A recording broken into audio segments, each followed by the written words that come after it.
মুক্তির পর জুবিনদার ন্যায় লাগিব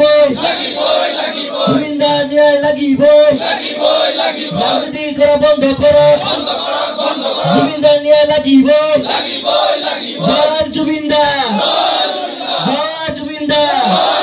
জুবিনদার অমর হোক জুবিনদার অমর হোক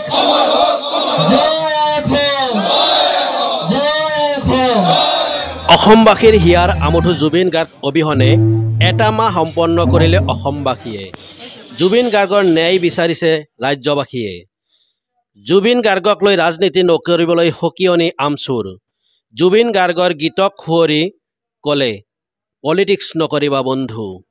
অসম সংখ্যালঘু ছাত্ৰ ইউনিয়ন বজালী জিলা সমিতিৰ উদ্যোগত আৰু বালাপাৰা আঞ্চলিক সমিতিৰ সহযোগত জুবিন গাৰ্গৰ স্মৃতিচাৰণ সভা আৰু নাহৰ পুলি ৰোপণ কাৰ্যসূচী বজালী জিলাৰ বালাপাৰা বজাৰত আনুষ্ঠানিকভাৱে ৰূপায়ণ কৰা হয় এই কাৰ্যসূচী এই কাৰ্যসূচীৰ লগত সংগতি ৰাখি বালাপাৰা বজাৰত আয়োজন কৰে এক শ্ৰদ্ধাঞ্জলি অনুষ্ঠানত অংশগ্ৰহণ কৰে বজালী জিলা সমিতি আৰু বালাপাৰা আঞ্চলিক সমিতি আমচুৰ কৰ্মকৰ্তাৰ লগতে বালাপাৰা বজাৰ সমিতিৰ সম্পাদক টিকেন চন্দ্ৰ ৰয় আৰু বালাপাৰা কাৰবাৰী সন্থাৰ সম্পাদক আয়ুব খানে স্মৃতিচাৰণ সভা আৰু শ্ৰদ্ধাঞ্জলি অনুষ্ঠানত স্থানীয় ৰাইজে অংশগ্ৰহণ কৰা দেখা যায় স্মৃতিচাৰণ সভাত অংশগ্ৰহণ কৰা সকলোৱে বক্তব্যত জুবিন গাৰ্গৰ ন্যায়ৰ দাবী উত্থাপন কৰে বালাপাৰা বজাৰত আমচুৰ কৰ্মকৰ্তাসকলে জুবিন গাৰ্গৰ প্ৰিয় গছপুলি ৰোপণ কৰে বালাপাৰা স্থিত আঞ্চলিক আমচুৰ কাৰ্যালয়ৰ সন্মুখত কেইবাটাও গছপুলি ৰোপণ কৰা দেখা যায় অসম সংখ্যালঘু ছাত্ৰ ইউনিয়ন চমুকৈ আমচুৰ কেন্দ্ৰীয় সমিতিৰ নিৰ্দেশ মৰ্মে আমি বজালী জিলা সমিতিৰ উদ্যোগত লগতে বালাপাৰা আঞ্চলিক সমিতিৰ উদ্যোগত আজি আমাৰ বিশ্ববৰেণ্য সকলোৰে চকুৰমণি আমাৰ শ্ৰদ্ধাৰ প্ৰয়াত জুবিন গাৰ্গ ডাঙৰীয়া মৃত্যু হোৱা আজি এমাহ অতিক্ৰম কৰিলে আপোনালোকে জানে যে জুবিন গাৰ্গ মৃত্যু হোৱাৰ পিছৰে পৰা অসমত গোটেই অসম বুলি ক'লেও ভুল হ'ব গোটেই ভাৰতবৰ্ষৰ লগতে বিশ্ববাসীয়ে জুবিনদাৰ ন্যায়ৰ কাৰণে মানে দাবী কৰি আছে গতিকে এই হিচাপতে আমি আজিৰ এই সভাখনৰ জৰিয়তে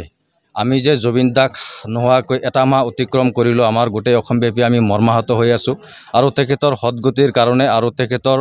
সঠিক ন্যায়ৰ কাৰণে আমি আজিৰ এই সভাখন আমি আহ্বান কৰিছিলোঁ লগতে তেখেতৰ আত্মাই যাতে সদ্গতি বা আল্লাহ যাতে বা ভগৱানে যাতে ব্যস্ত নচিব কৰে স্বৰ্গলৈ উপনীত হ'ব পাৰে তাৰ কাৰণে আমি আল্লাহ বা ভগৱানৰ ওচৰত আমি দোৱা প্ৰাৰ্থনা কৰিছোঁ চাওক নিশ্চিতভাৱেই ৰাজনীতি হৈ আছে আৰু আজি যি অসমৰ সাম্প্ৰতিক পৰিৱেশ পৰিস্থিতি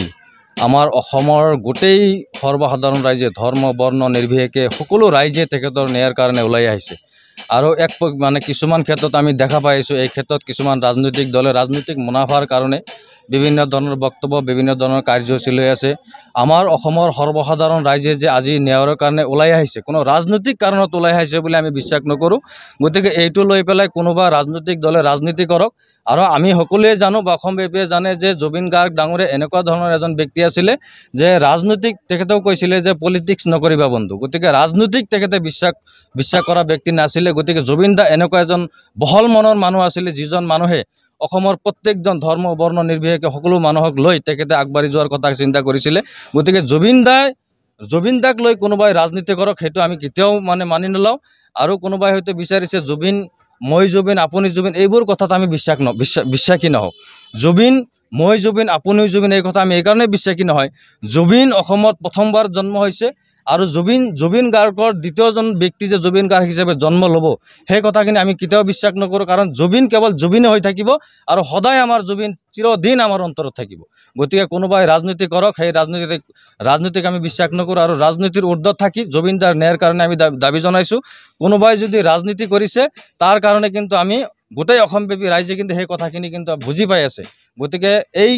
আমাৰ ন্যায়ৰ ক্ষেত্ৰত জুবিনদাৰ ন্যায়ৰ ক্ষেত্ৰত কোনোবাই ৰাজনীতি কৰক সেই কথা কিন্তু আমি কেতিয়াও মানি নলওঁ আমি বিচাৰোঁ সৰ্বসাধাৰণ ৰাইজে জুবিনদাৰ ন্যায় পাব লাগে যেনে তেনে যেনেকৈ হ'লেও আমি ন্যায়টো বিচাৰিছোঁ গতিকে আজিৰ চৰকাৰৰ যি দায়িত্ব মুখ্যমন্ত্ৰী ডাঙৰীয়া হিমন্ত বিশ্ব শৰ্মা ডাঙৰীয়া আছে গতিকে আজিৰ এই সভাৰ জৰিয়তে আমি তেখেতসকললৈ আহ্বান জনাব বিচাৰিছোঁ যে যিমান সোনকালে পৰা যায় ফাষ্ট ট্ৰেক আদালতৰ জৰিয়তে যিমান সোনকালে পৰা যায় দোষীক কৰায়ত্ব কৰি মানে কঠোৰ শাস্তি প্ৰদান কৰিব লাগে এইটো আমি অসম সংখ্যালঘু ছাত্ৰ ইউনিয়ন বজালী জিলা সমিতিৰ তৰফৰ পৰা দাবী উত্থাপন কৰিছোঁ।